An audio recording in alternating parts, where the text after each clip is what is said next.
The next best predictor of lifetime success is conscientiousness. Well, so, and of the two aspects of conscientiousness, say orderliness and industriousness, the better predictor is industriousness. So the question is, well, what can you do about your industriousness? And the answer to that is, well, that's kind of rough too, because there's a strong genetic component. But you can work on micro habits with regards to your conscientiousness. And I think the best micro habits, this is partly to do with this future authoring program processes, I think the best thing you can do with regards to your conscientiousness is to set up some aims for yourself, goals that you actually value. And the future authoring program helps people do that. And basically it does a situational analysis it helps you do a situational analysis of your life more than a psychological analysis, I would say. And so the questions are something like, well, all right, you're going to have to put some effort into your life. And you need to be motivated to do that. And so what are the potential sources of motivation? Well, you could think about them in the big five manner. You know, if you're extroverted, you want friends. If you're agreeable, you want an intimate relationship. If you're disagreeable, you want to win competitions. If you're open, you want to engage in creative activity. If you're high in neuroticism, you want security. Okay, so those are all sources of potential motivation that you could draw on, that you could tailor to your own, your own personality. But then there are dimensions that you want to consider your life across. And so we ask people about, well, if you could have your life the way you wanted it in 3 to 5 years, if you were taking care of yourself properly, what would you want from your friendships? What would you want from your intimate relationship? How would you like to structure your family? What do you want for your career? Well, how are you going to use your time outside of your job? And how are you going to regulate your mental and physical health, and maybe also your drug and alcohol use? Because that's a good place to auger down, because alcoholism, for example, wipes out, 5 to 10% of people. So you want to keep that under control. And then so maybe you develop a vision of what you would like your life to be, and that associates the goal. Well, once the goal is established, and then you break down the goal into micro processes that you can implement, the micro processes become rewarding in proportion, in relation to their causal association with the goal, and that tangles in your incentive reward system. We talked about the dopaminergic incentive reward system, and that's the thing that keeps you moving forward. And the way it works is that it works better if it produces positive emotion when it can see you moving towards a valued goal. Okay, well, what's the implication of that? Better have a valued goal, because otherwise you can't get any positive motivation working out. And so the more valuable the goal, in principle, the more the micro processes associated with that goal start to take on a positive charge. And so what that means is, well, you get up in the morning and you're excited about the day, you're ready to go. And so as far as I can tell, what you do is you specify your long-term ideal. Maybe you also specify a place you want to stay the hell away from, so that you're terrified to fail as well as excited about succeeding, because that's also useful. You specify your goal. You do that in some sense as a unique individual. You want to specify goals that make you say, oh, if that could happen as a consequence of my efforts, it would clearly be worthwhile. Because the question always is, why do something? Because doing nothing is easy. You just sit there and you don't do anything. That's real easy. The question is, why would you ever do anything? And the answer to that has to be because you've determined by some means that it's worthwhile. And then the next question might be, well, where should you look for worthwhile things? And one would be, well, you could consult your own temperament. And the other would be, well, you kind of look at what it is that people accrue that's valuable across the lifespan. So you do a structural analysis of the subcomponents of human existence, and I already did that. You need a family, you need friends. Like, you don't need to have all these things, but you better have most of them. Family, friends, career, educational goals, plans for, time outside of work, attention to your mental and physical health, etc. That's what life is about. And if you don't have any of those things, well, then all you've got left is misery and suffering. So that's a bad deal for you. So once you set up that goal structure, let's say, and that's really in many ways that's what you should be doing at university. That's exactly what you should be doing, is trying to figure out who it is that you're trying to be, right? And you aim at that, and then you use everything you learn as a means of building that person that you want to be. And I really mean want to be. I don't mean should be, even those things are going to overlap. And it's important to distinguish between those, because that's partly, and this is back down to the micro-routine analysis. So if I was saying, well, you're going to try to make yourself more industrious. Okay, number one, specify your damn goals, because how are you going to hit something if you don't know what it is? That isn't going to happen. And often people won't specify their goals too, because they don't like to specify conditions for failure. So if you keep yourself all vague and foggy, which is real easy, because that's just a matter of not doing as well, then you don't know when you fail. And people might say, well, I really don't want to know when I fail because that's painful. So I'll keep myself blind about when I fail. That's fine, except you'll fail all the time then. You just won't know it until you've failed so badly that you're done. And that can easily happen by the time you're 40. So I would recommend that you don't let that happen. So that's willful blindness, right? You could have known, but you chose not to. Okay, so once you get your goal structure set up, you think, okay, if I could have this life, looks like that might be worth living, despite the fact that it's going to be, you know, anxiety provoking and threatening, and there's going to be some suffering and loss involved and all of that. Obviously, the goal is to have a vision for your life such that, all things considered, that justifies your effort. Okay, so then what do? Well, then you turn down to the micro routines. It's like, okay, well, this is what I'm aiming for. How does that instantiate itself day to day, week to week, month to month? And that's where something like a schedule can be unbelievably useful. Google Calendar. It's like, make a damn schedule and stick to it. Okay, so what's the rule with the schedule? It's not a bloody prison. That's the first thing that people do wrong. They say, well, I don't like to follow a schedule. Well, it's like, well, what kind of schedule are you setting up? Well, I have to do this, then I have to do this, then I have to do this, you know, and then I just go play video games, because who wants to do all these things that I have to do? It's like, wrong. Set the damn schedule up so that you have the day you want. That's the trick. It's like, okay, I've got tomorrow. If I was going to set it up so it was the best possible day I could have, practically speaking, what would it look like? Well, then you schedule that. And obviously there's a bit of responsibility that's going to go along with that, because if you have any sense, one of the things that you're going to insist upon is that at the end of the day, you're not in worse shape than you were than at the beginning of the day, right? Because that's a stupid day. If you have a bunch of those in a row, you just dig yourself a hole and then you bury yourself in it. It's like, sorry, that's just not a good strategy. It's a bad strategy. So maybe 20% of your day has to be responsibility and obligation, or maybe it's more than that, depending on how far behind you are. But even that, you can ask yourself, okay, well, I've got these responsibilities. I have to schedule the damn things in. What's the right ratio of responsibility to reward? And you can ask yourself that, just like you'd negotiate with someone who is working for you. It's like, okay, you got to work tomorrow. Okay, so I want you to work tomorrow. And you might say, okay, well, what are you going to do for me that makes it likely that I'll work for you? Well, you could ask yourself that, you know. So maybe you do an hour of responsibility and then you play a video game for 15 minutes. I don't know, whatever turns your crank, man. But, you know, you have to negotiate with yourself and not tyrannize yourself. Like you're negotiating with someone that you care for, that you would like to be productive and have a good life. And that's how you make the schedule. It's like, and then you look at the day and you think, well, if I had that day, that'd be good. Great. You know, and you're useless and horrible, so you'll probably only hit it with about 70% accuracy, but that beats the hell out of 0, right? And if you hit it even with 50% accuracy, another rule is, well, aim for 51% the next week, or 50.5% for God's sake, or because you're going to hit that position where things start to loop back positively and spiral you upward. And so that's one way that you can work on your conscientiousness, is plan a life you'd like to have.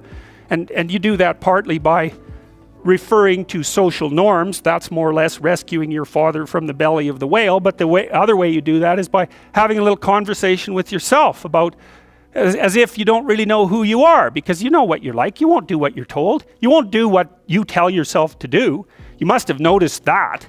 It's like you're a bad employee and a worse boss, and both of those work, you know, for you. You don't know what you want to do, and then when you tell yourself what to do, you don't do it anyways. You should fire yourself and find someone else to be. But you know, my point is that you have to understand that you're not your own servant, so to speak. You're someone that you have to negotiate with, and you're someone that you want to present the opportunity of having a good life to. And that's hard for people because they don't like themselves very much. So, you know, they're always like cracking the whip and then procrastinating, and cracking the whip and then procrastinating. And it's like, God, it's so boring. And It's such a pathetic way of spending your time. And you know what that's like because you probably waste like 6 hours a day. And I think we did an economic calculation about that a while back, right? Your time's probably worth $50 an hour, something like that. I mean, you're not getting paid that now, but you're young, and so this is investment time, and what you do now is going to multiply its effects in the future. So let's say it's $50 an hour, which is perfectly reasonable. So if you waste 6 hours a day, and you are, then you're wasting about $2,000 a week, or about $100,000 a year. So like, go ahead, but that's what it's costing you every hour. And you need to know what your damn time is worth. So let's say it's not $50, it's 30. Whatever, maybe it's 100, it's somewhere in that range. One of the things you should be asking yourself is, when you spend an hour, was that, well, would have I paid someone $50 to have had that hour? And if the answer is no, it's like, well, maybe you should do something else with your time. And it depends on whether or not you think that your time's worthwhile. But the funny thing about not assuming that is if you assume your time isn't worthwhile, what happens is you don't just sit around sort of randomly in a state of responsibilityless bliss. What you do is you suffer existentially. And so that seems like a stupid solution. So, okay, so anyways, as far as I can tell, that's how you can improve your conscientiousness. Outline a goal that you actually would like to hit. And even better, here's something else you can think about when you're negotiating in your life. You could say, if you're kind of pessimistic, you'd say, well, we have to negotiate an agreement. I'd like to walk away not miserable and resentful. Okay, let's call that a baseline, and that's how you're going to negotiate with your wife or your husband. That's a good thing to know. You want to negotiate so that you don't walk away miserable and resentful, because that makes you hostile, and then you'll work to hurt them. And I would say that's unless you want to hurt them, and then of course they'll happily return the favor. If you want to exist in a place where you're basically hitting each other in the head repeatedly for 30 years, you go right ahead. But I wouldn't say that that's a particularly good way of living. So you might say, well, the minimal precondition for a successful negotiation is that you don't walk away resentful and angry. And so that's also how you know when you have something to say to someone. Because the rule has to be, if you're going to walk away resentful and angry, you've got something to say. Doesn't mean you're right, by the way, but it does mean that you have something to say. But it's kind of a low bar, like if I wanted to live with you for 30 years, maybe we should say, how about we walk away from our mutual negotiations thrilled? Well, why not? You got to aim for something. You could aim for that. You want to negotiate with your boss for a new salary. You might think, okay, I've got this damn job. How much would I have to be paid so I'd be so bloody excited to go to work I could hardly stand it? Well, you could at least know what that number is, and then you could go there and say, well, look, you like to have me around? I've been doing some thinking. I think if you paid me this amount of money, I'd be so thrilled to go to work that you could hardly even keep me away from here. And your boss might think, wow, I'd actually really like to have someone around who'd be so thrilled to work that I can't get rid of them. It's like, maybe I can't give you all of that. I'll give you 75%. Maybe we can renegotiate it in a year. It's like, hey, good deal. Or you can, be some weaselly coward and go in there and snivel about how awful your life is and walk away barely able to tolerate the outcome of the negotiation. It's like, I wouldn't recommend that. And it's funny because I've watched people do this repeatedly in my clinical practice, because we plan all the time, because the rule is you're going to come and see me. I'm going to try to help you figure out how to have the life that you want to have. And we're going to think about that strategically. And so you're making $50,000 a year right now. Maybe you should be making $150,000 in 3 years. And they think, well, that couldn't happen. It's like, not with that attitude. That's the first thing. It's like, no, that's not going to happen. If you don't ask people for the damn money, if you don't look for a better job, but they're going to come along and just shovel a boat full of money at you. It's like, no, that's not going to happen. But why is that impossible? You look at you people in here. It's like, what the hell is wrong with you? Nothing. So you can probably have what you want if you could figure out what the hell it was, and then you diligently pursued it. So, and then maybe you wouldn't whine about being alive. That'd be good, because people who whine about being alive are dangerous to themselves and other people. So you might think, I can have what I want, but you better well figure out what it is. And you can't just wait for the, have what you want fairy to show up at your doorstep and grant it, because obviously that's not going to happen. So okay, conscientiousness. Well, we talked about how you could improve that. Social networking. That's another big deal. It's one of the advantages that older people have over younger people. And so, for example, now that I'm in my 50s, roughly speaking, I know a bunch of other people who are, relatively well positioned in the dominance hierarchy, and they know all sorts of people. And so when I go to one of them and say, can you do X or do you know X? They say no, but I know someone who can. And that's a huge advantage. So another thing that you want to think about as you move through life, and this is that use your ability to network properly. And that doesn't mean schmooze, and it doesn't mean go out and impress people. That's all just complete bloody rubbish. It means you try to surround yourself with people who are competent in multiple different dimensions, and you maintain your relationships with them. And that's a trading relationship too, right? It involves reciprocity. But it's a huge advantage. A social network is a huge advantage, and that's something extroverted people can be really good at because, they have that sort of social ability. And that goes along with the ability to sell. So another place that you can pick up power, and power for the good, for the right things, is to consciously develop and maintain your social networks. And that also means, well, let's talk about friendships for a minute. Here's how you know if someone's your friend. A, you can tell them bad news, and they'll listen. They won't tell you why, you're stupid and why that bad thing happened to you and how something worse happened to them once and, derail the whole conversation. You can actually tell them bad news and they'll listen.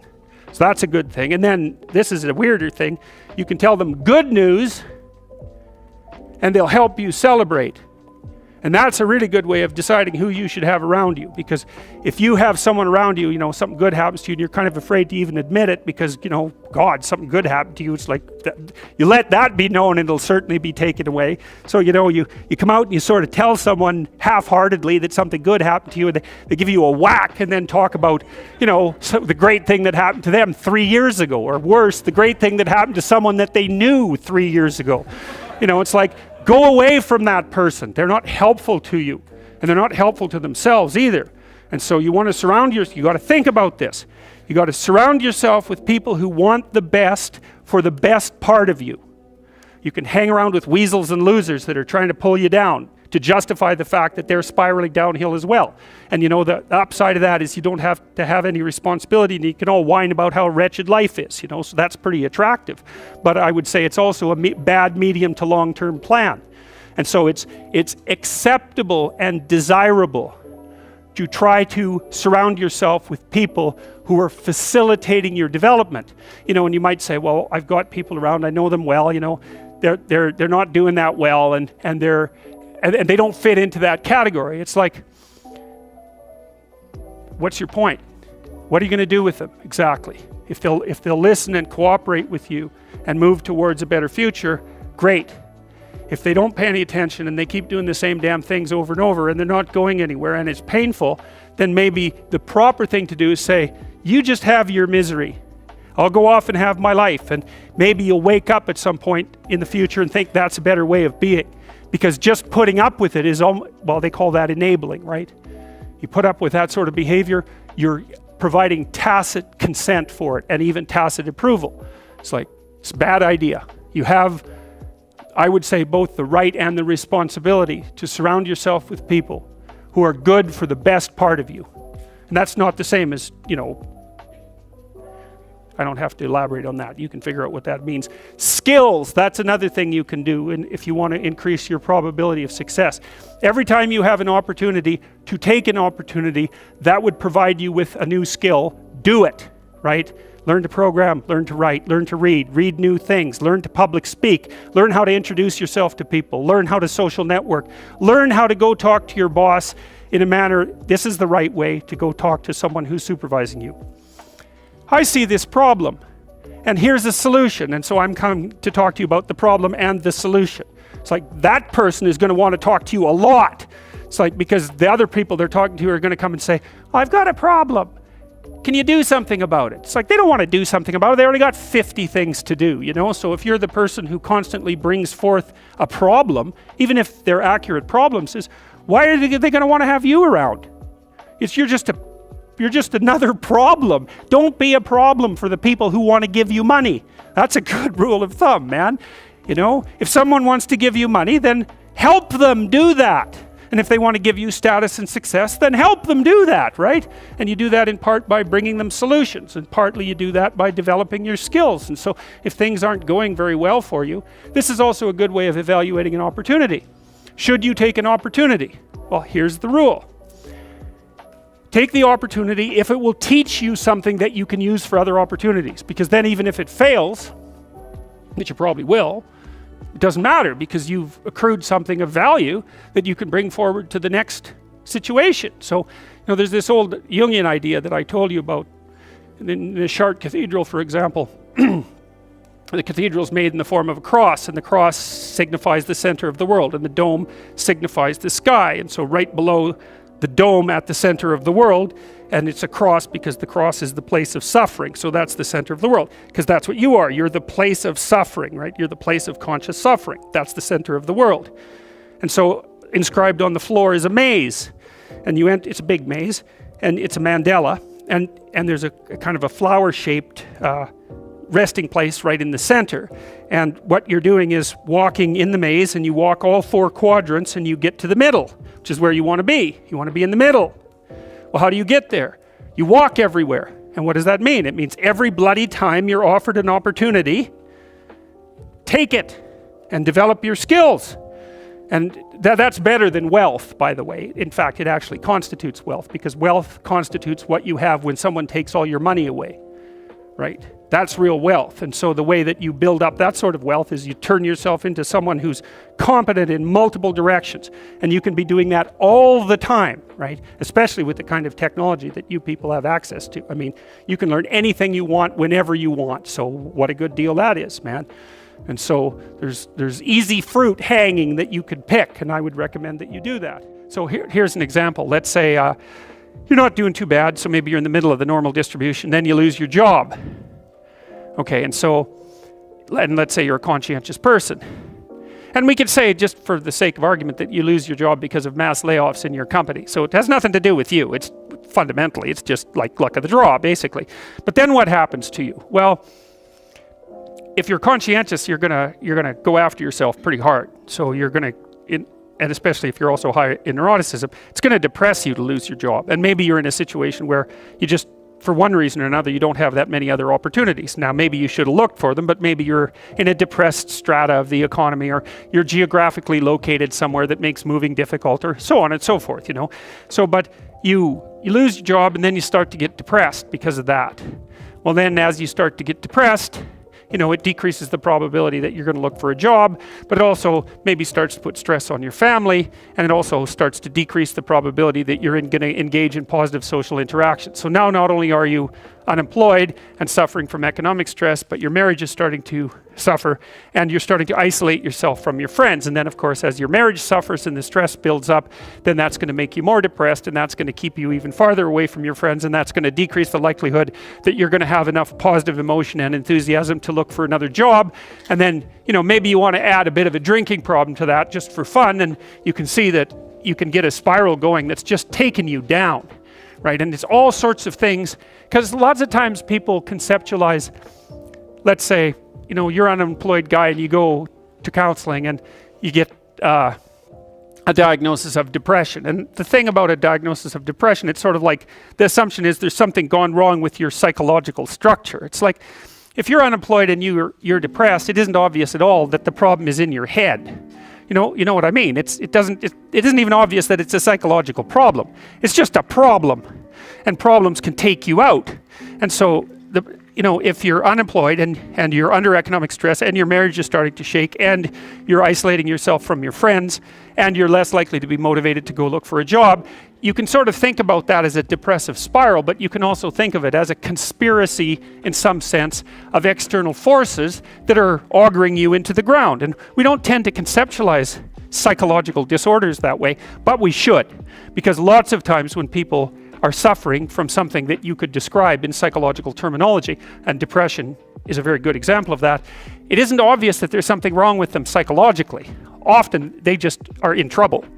And there isn't a category in psychological diagnosis for client in serious trouble, but my experience has been almost without exception, that the people that come to see me because something's gone wrong with their life, not because they have a psychological problem. Now you could say, well, their psychological inadequacies, such as they might be, are interfering with their ability to recover, or maybe even served as precursors to, increase the probability of the catastrophe, but it's still not exactly the appropriate way to conceptualize it. And, because there's you inside you, and as a personality psychologist and as a clinical theorist, most of what I've talked to you guys about is your psyche and its structure as if it was like a soul that inhabited you. And there's some real utility in that. You're an individual demarcated from the community. You can be set up in a healthy manner or a non-healthy manner. The problem with that is that you're not just an individual, you're connected to all these external dynamic networks that are really, really important. And it isn't even easy to separate them from you. Like you might say, well, this is especially true once you become a parent, is your child more you than your arm? Well, you think it's pretty obvious that parts of you that are physically linked are more key to you as an entity, but it's by no means obvious. I think many people would much more happily sacrifice an arm than a child, and so your boundaries are not, where your boundaries are located are not precisely isomorphic with the outline of your body. It's not that simple at all, and so you're embedded in all sorts of networks that can pull you down rapidly or elevate you, because the other thing that happens is that, well, let's say I've never traded with anyone, and I go up to someone and I say, well, do you want to trade? And they say, well, why? How can I trust you? And the answer to that is, well, you have to take my word for it. Well, that's not a very good argument. You might say instead, well, here's what I have to offer, and you can evaluate it. But the person's likely to say, well, I don't know how to evaluate it, and so I'm still stuck with taking your word. So that's a bad problem. And you'll see that if you ever try to sell a product in the marketplace, is if the product is new and it's complex, then you're forcing the person that wants to buy it to evaluate it, and then you're forcing them to take the risk of being wrong as well as the time it would take to evaluate it, and they don't like that. What they want is what's often called social proof, which is, okay, well, you want to trade with me, who else have you traded with? And if the answer is 0, then they are going to say, well, you're an interesting person and all that, but I've got these other people over here who've already traded with a bunch of people, and therefore the risk is lower, in part because, let's say, I have a supervisor and I'm going to make a decision. And my primary concern is that my supervisor will not hate me for making the decision. It's not that my primary concern is to make the best decision. It's not the same thing. It's that I want to make a decision that I'm not going to get in trouble for. Okay, so how do I do that? Because I need a post hoc justification. So I buy something from you and it turns out to be terrible. And I get called on the table for it. And what do I say? I say, well, that person was buying from it, and that person was buying from him, and that person was buying from him. Like, all these other people were doing the same thing, so it's not like the error is localized in me, and that's often a very credible story. But if the answer is, well, I evaluated it and decided to take a risk, it's like, well, out the door with you, Sonny, because, that's an indication that you're not capable of doing that sort of thing. So I think part of the reason that people spiral downhill into 0 is because positive feedback, like a positive feedback loop, is a loop that increases the probability that the loop will continue, right? A positive feedback loop is, you've experienced this when you hear microphone feedback in an amplified system. So, the microphone sends a message to the speakers, and then the speakers send out the message amplified, and then the microphone picks up the message and it gets amplified again, and you get this howling occur, which can be deafening, but can also destroy the system, because it'll keep amplifying upward until the speakers blow, for example. That's a positive feedback loop. And a positive feedback loop can spiral you upward, or it can spiral you downward.